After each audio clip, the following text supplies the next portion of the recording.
बार यहाँ मेंस में आया तो ऑब्वियसली थोड़ा लेवल बढ़ेगा, क्योंकि मेंस में अगर रीजनिंग आया तो थोड़ा टाइम टेक। सर कुछ ऐसे टॉपिक्स जिसका कन्वर्जन रेट ज़्यादा हो, कम टाइम में इफेक्टिव रिजल्ट दे पाए, कुछ ऐसे टॉपिक आप सजेस्ट करना चाहें लास्ट दिन? मैं एक क्वेश्चन बहुत टॉपिक देख रहा हूँ, मैं टॉपिक पर्टिकुलर टॉपिक की बात करूँ तो 2017 से क्वेश्चन देखा जा रहा है। तो रीजनिंग तो पहले से अच्छी थी, और जो और इंग्लिश मीडियम का भी था उसके लिए इंग्लिश भी अच्छा था, तो रह क्या गया था, तो वो सेलेक्ट क्यों नहीं हो रहा था? रीजनिंग इन दोनों के बीच कहीं ना कहीं है, एक ऐसा पार्ट जो बहुत सारी चीज़ें आप बहुत तेज़ी से प्रैक्टिस के साथ बना पाते हैं। और अभी आपने अगर प्री क्वालिफाई किया है तो इसका मतलब है आप जीएस में आपने पढ़ाई तो की होगी तभी सिलेक्शन हुआ है, और लोग ये कह रहे हैं कि जीएस जो है वो रैंक डिसाइड करेगा।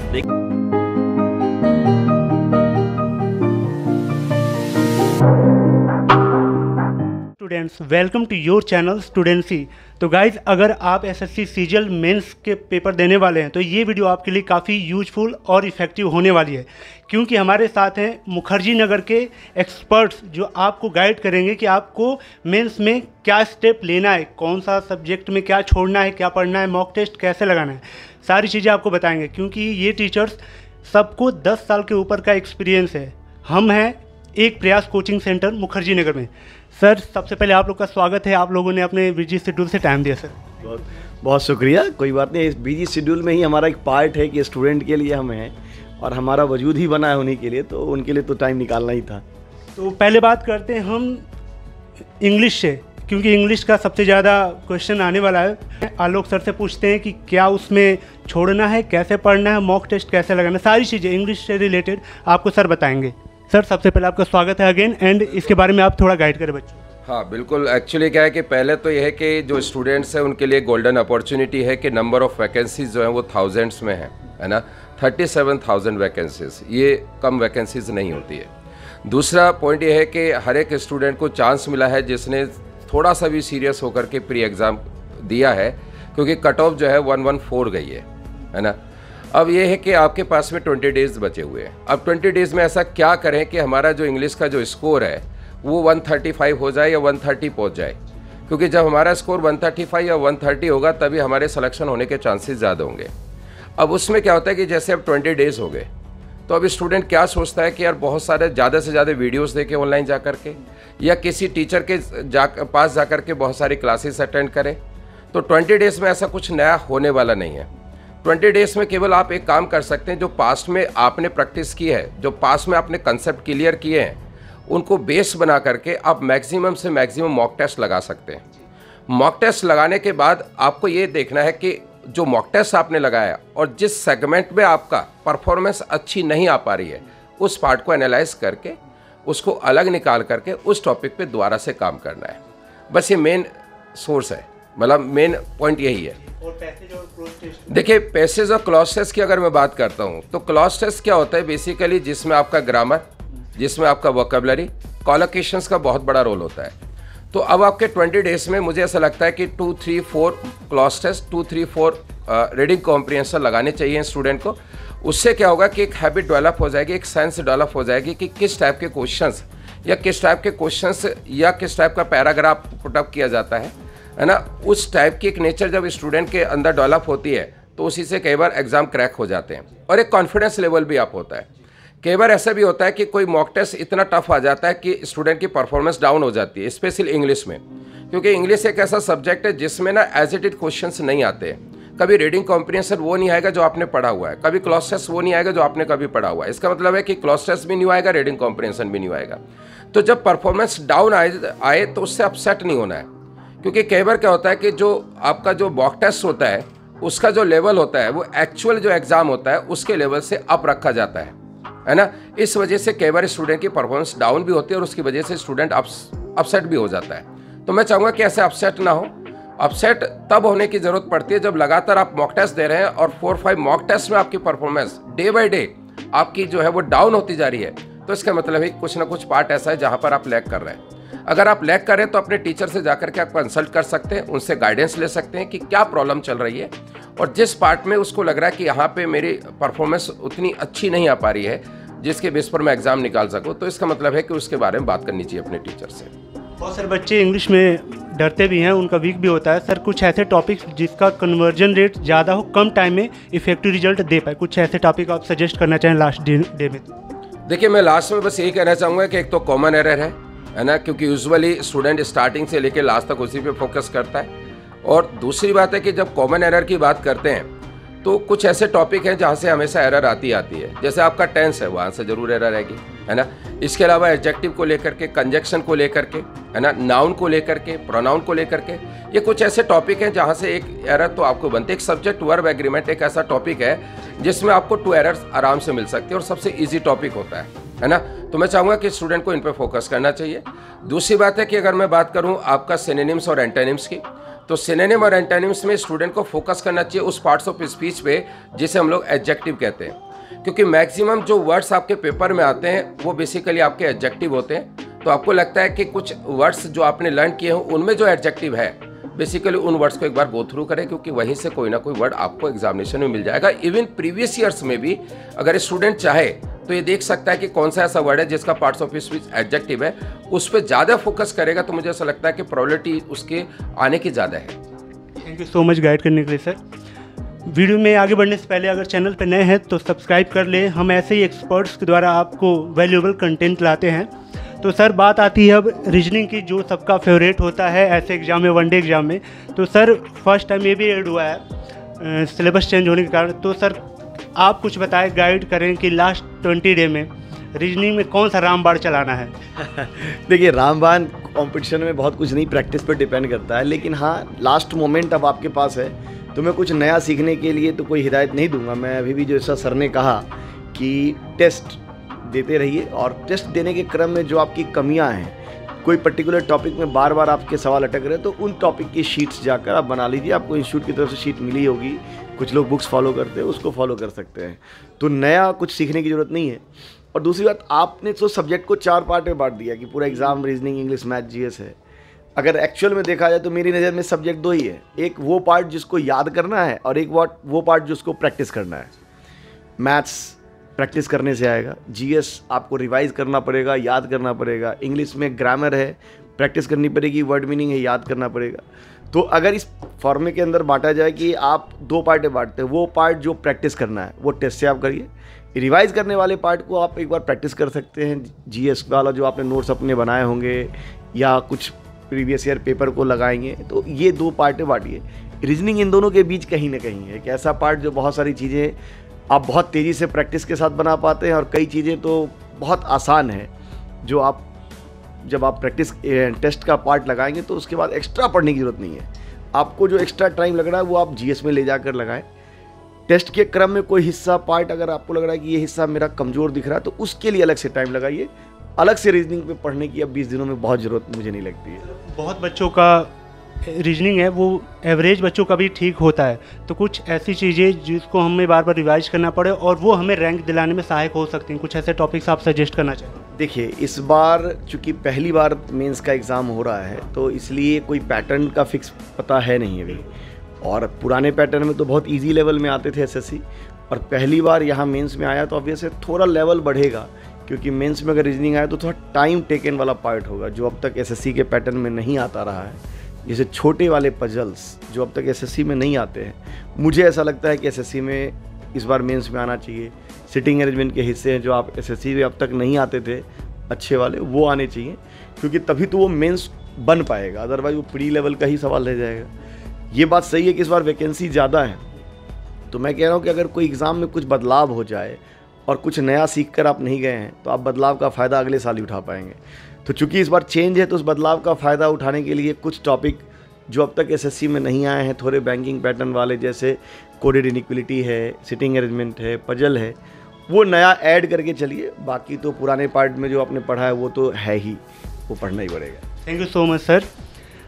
गाइज अब आते हैं मैथ के ऊपर, जो कि बहुत सारे बच्चों को डरा के रखता है, और मैथ के हमारे साथ निखिल सर जिनको काफ़ी एक्सपीरियंस है और बहुत सारे बच्चों को सेलेक्ट भी करवाया। आप इस कोचिंग का रिव्यू देख सकते हैं, पीछे बहुत सारे बच्चे यहाँ पे लिस्टेड हैं जिनका ऑलरेडी सिलेक्शन हो चुका है। तो हम बात करते हैं मैथ के ऊपर कि मैथ में क्या पढ़ना है, कैसे पढ़ना है, क्या छोड़ना है, और साथ ही मॉक टेस्ट आपको कैसे लगाना है। स्टूडेंट को कुछ सजेस्ट करिए कि क्या करना है लास्ट 20 डे में मैथ को लेकर। Thank you so much. पहले मेरी तरफ से और पूरी कोचिंग की तरफ से उन सभी को बहुत बहुत बधाई जिनका प्री क्वालिफाई हुआ है और जिन्हें मेंस देने का इस बार मौका मिला है। तो मैथ्स को लेकर ऐसा नहीं है, डर है, बहुत सारा पहले से मैथ्स मेंस में आता रहा है। तो मेरा मानना ये है 100 क्वेश्चन पहले आते थे, इस बार 30 क्वेश्चन है। तो डेफिनेटली जो टॉपिक जैसे 10 क्वेश्चन टिग्नोमेट्री से आते हैं, अलजबरा से आते हैं, परसेंटेज से, तो सीधा 1/3 आप कर दीजिएगा, क्योंकि 30 क्वेश्चन आएंगे, पहले 100 आते थे, अब 30 आएंगे, तो 1/3 होने के मतलब टॉपिक भी 1/3 के हिसाब से आएगा ही आएगा। तो अब ज़्यादा कुछ नया पढ़ने का टाइम रहा नहीं है। तो जैसा सर ने बताया अभी आपको कि आपको प्रॉपर मॉक देना है, और आप प्रॉपर मॉक दीजिए। अब उसमें अपनी कमी देखिए कि आप किस टॉपिक में वीक रह पा रहे हैं, किस टॉपिक को आप जल्दी नहीं कर पा रहे हैं, पिक नहीं कर पा रहे हैं, तो आप उसी टॉपिक को अपने नोट्स से, जहाँ से भी आपने पढ़ा है, हमसे पढ़ा है और आपने कहीं से भी पढ़ा है, तो अपने टॉपिक के नोट्स को रिवाइज कीजिए। तो सर कुछ टॉपिक्स बता दीजिए, अलजेब्रा, अर्थमेटिक, और क्या छोड़ना भी है उसमें या फिर सारा ही रिवीजन करना पड़ेगा? कुछ ऐसे टॉपिक्स आप सजेस्ट करना चाहें? जैसे कुछ टॉपिक्स ऐसे होते हैं जिनसे क्वेश्चन आता ही आता है। मैं अर्थमेटिक में बात करूं तो परसेंटेज आप कर सकते हैं, प्रॉफिट लॉस आपको करना ही करना है। कई कड़ी में अर्थमेटिक को तोड़ के देखा जा सकता है। जैसे टाइम एंड डिस्टेंस का क्वेश्चन आता ही आता है, वो आएगा ही आएगा। जैसे टाइम एंड वर्क आपका टॉपिक होगा, उससे भी आएगा। एक कंपाउंड इंटरेस्ट और सिंपल इंटरेस्ट, उससे क्वेश्चन आ ही रहा है, तो वो आपको करना ही करना है। और मैं एक क्वेश्चन बहुत टॉपिक देख रहा हूँ, मैं पर्टिकुलर टॉपिक की बात करूँ तो 2017 से क्वेश्चन देखा जा रहा है। अच्छा क्वेश्चन आता है डिविजिबिलिटी रूल पे, जिसका आपको फ्री के नंबर हो सकते हैं। वहाँ आपको स्पीड पे काम करना है, तो उसका फ्री में आपको नंबर मिलेगा ही मिलेगा। एडवांस में बात करूँ तो आपको ज्योमेट्री देख के जानी पड़ेगी, टिग्नोमेट्री एंड अलजेब्रा, ये आपको पार्ट देखना ही पड़ेगा। मतलब थोड़ा वास्ट है, तो उसको भी अगर कुछ, तो मैं आपसे कहना चाहूँ वास्ट है तो आप प्रीवियस ईयर जितना भी आया 2017 से लेकर और 20 तक जो भी एग्जाम हुए 2020 तक के, इतने पेपर्स को आप देख लीजिए। इट्स मोर देन सफिशिएंट रहेगा, उससे बाहर नहीं जाएगा। और सर मॉक टेस्ट को अगर एनालिसिस करने की बात आए मैथ को लेके, तो उसको कैसे हम करें? मॉक टेस्ट का थोड़ा बता दें। जैसे मॉक आपने दिया तो आपने 30 क्वेश्चन है, मान लो आपने किसी भी क्वेश्चन पे टाइम ज़्यादा लग रहा है, आपका टाइम कंज्यूमिंग वाला सेक्शन है, तो आप उस सेक्शन को देखिएगा कि आपने टाइम जो खपाया उस पर कितनी देर में आपने उस क्वेश्चन को किया है, कहाँ आपकी कमी है। तो कॉन्सेप्चुअल आपकी कमी रही होगी या फिर प्रैक्टिस की आपकी कमी रही होगी। तो आप प्रैक्टिस की कमी है, तो अभी प्रैक्टिस का ही वक्त चल रहा है, तो आप अपने नोट से प्रैक्टिस कर लीजिए एक बार। आप सीट्स, जैसे मैंने अभी बताया, हम सीट्स प्रोवाइड करते हैं, तो उन सीट्स को एक बार पढ़ लीजिए, गो थ्रू हो जाइएगा, तो वहाँ से आपका निकल जाए। कॉन्सेप्ट क्लियरिटी नहीं है तो आप हमारे एक प्रयास कोचिंग कभी भी आ सकते हैं, हम स्टूडेंट्स के लिए हैं हमेशा। लास्ट क्वेश्चन मैथ को लेके सर, सब्जेक्ट उसमें जैसे कि क्या हम अलग अलग मॉक दे सकते हैं कि ट्रिग्नोमेट्री का अलग, जो और या फिर अलजेब्रा का अलग, या फिर फुल लेंथ मैथ का ही देना चाहिए हमें, या फिर कैसे आइडेंटिफाई करें कि नहीं, टॉपिक वाइज तो देना इस टाइम सही नहीं रहेगा। टॉपिक वाइज तो आप रिवाइज कर सकते हैं, बट आपको फुल लेंथ मॉक टेस्ट लगाना चाहिए, क्योंकि पेपर एक्चुअल में फुल लेंथ मॉक टेस्ट आएगा। वहाँ से आपको अलग अलग क्वेश्चंस आपके सामने आएंगे, तो वो प्रेशर जो आपका एग्जाम में आता है वो आप अभी से हैंडल कर पाएंगे। और जैसे 2 नए टॉपिक ऐड हुए, आपका प्रोबेबिलिटी आपका ऐड हुआ है और स्टैटिक्स आपका ऐड हुआ है, तो आप उनको देख जाइए, उससे डेफिनेटली एक क्वेश्चन आपका मिलने ही वाला है। Thank you so much sir. तो गाइज, जैसा कि आप जानते कि एक लास्ट सेगमेंट ऐड हुआ है जीएस काफ़ी एक्सपर्ट्स भी बता रहे हैं और स्टूडेंट्स भी बता रहे हैं कि ये रैंक डिसाइड करने वाला यही फैक्टर है, क्योंकि बहुत ये वास्ट होता है, तो कैसे इसकी तैयारी करनी है। तो सर बताएंगे आपको कि जीएस में क्या पढ़ना है, क्या छोड़ना है, और कन्वर्जन रेट किसका ज़्यादा है। तो जैसे पॉलिटी, हिस्ट्री, क्या ज़्यादा पढ़ना है। सर सबसे पहले आपका अगेन स्वागत है। सर कुछ गाइडेंस करिए कि ये लास्ट 20 डे में कैसे जीएस को बूस्ट करना है और क्या पढ़ना है, क्योंकि सर ये रैंक डिसाइड करने वाला सेगमेंट है। सबसे पहले तो थैंक यू आप लोगों का, और मैं आप लोगों से बताना ये चाह रहा था कि सबसे पहले तो कॉन्ग्रेचुलेशंस जिन्होंने प्री क्वालिफाई कर लिया है, और बेस्ट ऑफ लक उनके लिए जो अब देने वाले हैं एग्ज़ाम। और जैसा कि ये पहली बार ऐड हुआ है, तो मैं कहना चाहूँगा उन स्टूडेंट्स से कि किसी को भी डरने की ज़रूरत नहीं है, क्योंकि इस बार पहली बार एग्ज़ाम है तो सबके लिए बराबर है। और अगर सबके लिए बराबर है तो इसका मतलब सब अगर एक ही स्टेज पे हैं, तो फिर जो जैसे मेहनत कर रहा है उस हिसाब से भी मेहनत कर रहा है, तो फिर वो हो जाएगा। जैसे एक एग्जांपल मैं लूँ, मान लीजिए अभी अभी आपने अगर प्री क्वालिफाई किया है, तो इसका मतलब है आप जीएस में आपने पढ़ाई तो की होगी, तभी सिलेक्शन हुआ है। और लोग ये कह रहे हैं कि जीएस जो है वो रैंक डिसाइड करेगा। देखिए, ये बात मैं आज से नहीं, बहुत पहले से कह रहा हूँ कि अगर आपको एसएससी सीजीएल में सेलेक्ट होना है तो सबसे पहले प्री क्वालिफाई करना पड़ता है, और प्री क्वालिफाई करने के लिए आपको जीएस सबसे ज़रूरी होता है। क्योंकि मैं ये देखता हूँ, चलिए एक छोटा सा एग्जाम्पल से ही मैं आपको इस चीज़ पर ले लेता हूँ। मानिए कि 30 लाख स्टूडेंट्स हैं जो फॉर्म फिल करते हैं, ठीक है, जिन्होंने ऐसे मान लो इस बार एसएससी सीजीएल में फॉर्म फिल किया, और उसमें से 15 लाख स्टूडेंट्स हैं जिन्होंने एग्ज़ाम दिया है, ठीक है, अटेम्प्ट किया है। और मैं ये मान के चलता हूँ, मान लीजिए कि हम लोग देखते भी हैं, पढ़ाते हुए पूछते भी हैं, स्टूडेंट्स जब आते हैं तो उसमें से 50% स्टूडेंट्स जो हैं वो मैथ बैकग्राउंड के होते हैं।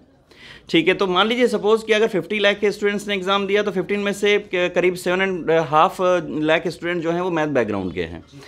और एक चीज़ और देखने में आती है कि उसमें से भी 50% स्टूडेंट जो हैं वो इंग्लिश मीडियम के भी होते हैं। तो इसका मतलब है कि अगर मैं इसका भी हाफ कर दूं तो अप्रॉक्स 3.25 लाख स्टूडेंट हैं जिनके पास मैथ भी थी और वो इंग्लिश मीडियम में भी थे। तो पहले से ही हमें पता है कि जो सब्जेक्ट हैं, जो एसएससी सीजीएल का जो पैटर्न रहा है उसमें जो प्री में आ रहा है उसमें आ क्या रहा है, उसमें मैथ्स है, रीजनिंग है, ठीक है, और इंग्लिश है। मेन यही 3 आ रहे हैं, उसके बाद जीएस को काउंट कर रहे थे।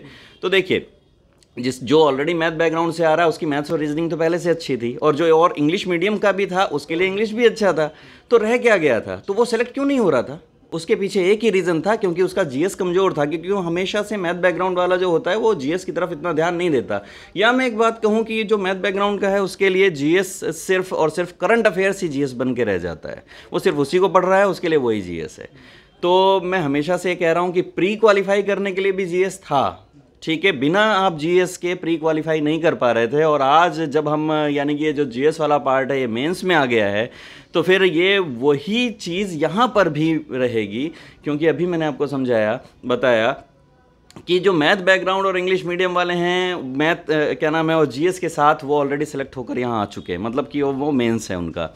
अब मेंस है तो अब सवाल ये है कि उन्होंने जीएस को कितना पढ़ा था। 3 मार्क्स का एक क्वेश्चन है, 25 क्वेश्चंस आने हैं और 75 मार्क्स हैं, ठीक है। तो मैं सबसे पहले तो ये कहूँगा कि जो भी आप लोगों ने जीएस पढ़ा हुआ है, ठीक है, कुछ भी नया पढ़ने की ज़रूरत नहीं है, क्योंकि जीएस आप लोगों को भी पता है कि इतना वास्ट सब्जेक्ट है कि वो कभी ख़त्म होने वाले नहीं हैं। तो कम से कम आपको एक काम करना है, जितना आपने पढ़ा हुआ है, अभी पढ़कर ही आए हैं, सिलेक्ट हुए हैं, तो मैं मान रहा हूं कि आपने पढ़ा हुआ है तभी सिलेक्ट हुए हैं।